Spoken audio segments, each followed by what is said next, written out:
তার জন্য মদিনার পল্লীতে কাজের সন্ধানে বেরিয়ে পড়লেন। সুবহানাল্লাহ। দেখলেন এক ইহুদি কুয়া থেকে পানি উঠাচ্ছে। বললেন, তোমাকে কোন শ্রমিক লাগবে? বলে, হ্যাঁ লাগবে। এক বালতি পানি উঠাবে, 3টা খেজুর পাবে। নবীজি প্রথম কয়েকটা বালতি পানি উঠালেন, খেজুর খেলেন।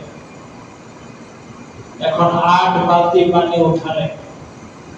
নবম বালতি পানি উঠাতে গিয়া বালতিটা রশি থেকে ছিঁড়ে নিচে পড়ে গেল। ইহুদি মালিক ছিল, নবীজিকে বুঝতে না পেরে, চিনতে না পেরে পেশানিতে একটা থাপ্পড় মারলেন। বলেন না নাউযু বিল্লাহ। আরো জোরে বলুন না নাউযু বিল্লাহ। নবীজি নিজের পরিচয় গোপন রাখছেন। এরপর অনেক দূর থেকে একজন মুসলমান সাহাবী জিনিসটা লক্ষ্য করেছে। কাছে এসে বললেন, এই ইহুদি, তুই কি জানোস কাকে দিয়ে আঘাত করেছিস? বলে, আমি জানি না। বললেন, উনি হচ্ছেন আখির জামানার পয়গম্বর মুহাম্মদ রাসূলুল্লাহ সাল্লাল্লাহু আলাইহি ওয়াসাল্লাম। ইহুদি এই কথাটা শোনার সাথে সাথে গায়ের পশম দাঁড়িয়ে গেল। আমি কি করেছি? আমি কি করেছি? আমার উপর তো আযাব চলে আসবে। ইহুদি সাথে সাথে যে হাতে থাপ্পড় মেরেছেন, হাত কেটে ফেললেন। সুবহানাল্লাহ বলুন। হাত কেটে ফেললেন। এদিকে নবীজি বাসায় এসে হাসান রাদিয়াল্লাহু আনহুকে এক কোলে, হোসাইনকে আরেক কোলে বসে খেজুর খাওয়াচ্ছে। ইহুদি লোকটা দরজায় এসে বললেন, ইয়া মুহাম্মদ, আইনা মুহাম্মদ? বলুন সাল্লাল্লাহু আলাইহি ওয়াসাল্লাম। নবীজি বললেন, ফাতেমা, দেখো তো কে?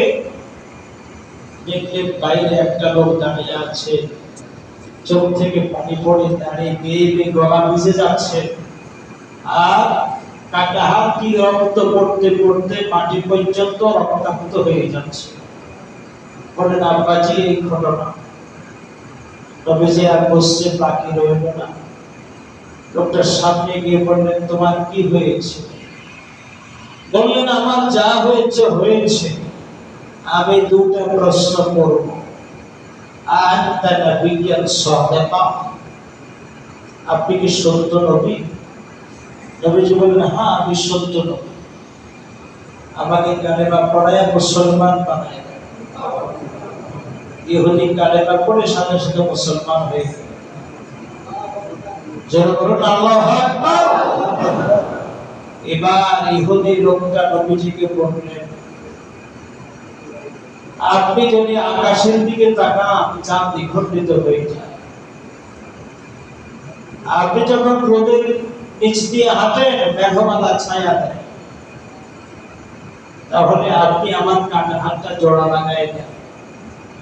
কেমন ধরা ধরছে, সার্জারির সুতা নাই, কিচ্ছু নাই।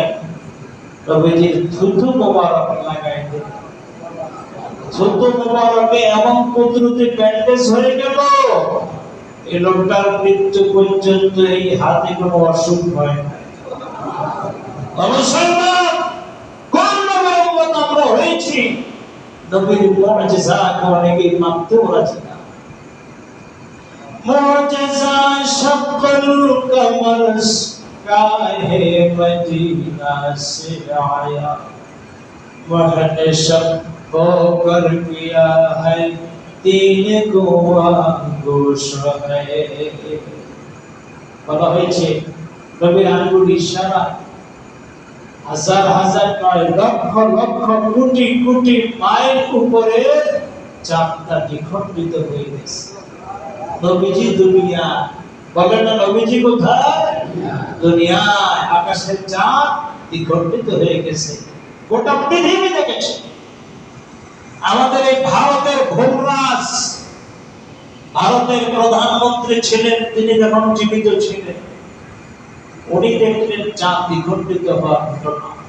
যেটা বলুন না সুবহানাল্লাহ। নীল আর্মস্ট্রং, মাইকেল কলিন্স, জারি লন্ডন, তারাও যখন থেকে এসেছেন, তিনজনের দুইজন মুসলমান হয়ে গেছে, যারা বলুন না সুবহানাল্লাহ। তারাও দেখেছে চাঁদের মধ্যে ফাটা আছে। এই ফাটাটা কার থেকে এসেছে? নবীজির আঙ্গুল মোবারকের ইশারা। সুবহানাল্লাহ। তাহলে নবীজির আদর্শ ছিল আজন্ম শত্রুকে কাছে পেয়েও শত্রুতা নয়, বন্ধু রূপে গ্রহণ করা। ঠিক না? আমরা একজন রিকশাওয়ালার সাথে কি ব্যবহারটা করি? সবাই আমার কথাটা বাসায় গিয়ে চিন্তা করুন, এখানে নয়। ওভার যে চালায় তার সাথে খারাপ আচরণ নয়, সিএনজিওয়ালার সাথে খারাপ আচরণ নয়, খারাপ আচরণ হবে রিকশাওয়ালার সাথে। 5 টাকা নিয়ে থাকবো, 2 টাকা নিয়ে থাকবো, 10 টাকা কোট নিয়ে থাকবো, কেন আমরা এটা ছেড়ে দিতে পারি না? যত নরম হবে আল্লাহ ততই উপরে উঠাবে। বলেন না সুবহানাল্লাহ। আর যারা বলুন না সুবহানাল্লাহ। মান তাওয়াদা লিল্লাহ রাফাআহু আল্লাহ। যে আল্লাহর জন্য বিনয়ী হয়ে যায়, আল্লাহ তার মর্যাদা বাড়ায়। এজন্য ক্ষমা করতে হবে মানুষকে। রাজি আছেন ইনশাআল্লাহ? রাজি আছেন ইনশাআল্লাহ? মানুষকে যত ক্ষমা করবেন, আরশের মালিক আপনাকে ততই ক্ষমা করে দিবে। আসো, আমরা আজকে একটা কথাই বলেছি, আদর্শ কারণ আদর্শকা মুহাম্মাদুর রাসূলুল্লাহ সাল্লাল্লাহু আলাইহি ওয়াসাল্লাম আদর্শে জীবন গঠন করতে হবে ইনশাআল্লাহ। আমাদের পূর্ব ঘোষণা অনুযায়ী আজকে 3টা থেকে আমাদের এখানে বাচ্চাদের প্রতিযোগিতা শুরু হবে। যাদের পক্ষে সম্ভব হয় কোরআন শোনার জন্য আসবেন। এটা একটা টেকনিক, কৌশল, যে আপনি শিক্ষার নিয়তে যদি পেছনে এসে বসে থাকেন, তাও দেখবেন বাচ্চারা কেমনে সঠিকটা পড়তেছে। এতে কিন্তু আপনার সূরাগুলি কি হয়ে যাবে? ঝালা পোড়া হয়ে সঠিকভাবে আপনি উচ্চারণ করে নামাজ পড়তে পারবেন। এটা একটা সুযোগ। বলেন না আলহামদুলিল্লাহ। তো আসরের পর থেকে মধুবাজার এলাকাতে যারা আছেন ওনাদের সন্তানরা তেলাওয়াত করবেন। যতক্ষণ সময় লাগে আমরা সময় দেব ইনশাআল্লাহ। আবার আগামী দিন বাদে আসর থেকে পুরস্কার বিতরণ হবে। প্রতিযোগিতার ভিতরে যারা প্রথম, দ্বিতীয়, তৃতীয় হবে তারা সরাসরি এখানে পুরস্কার পাবে।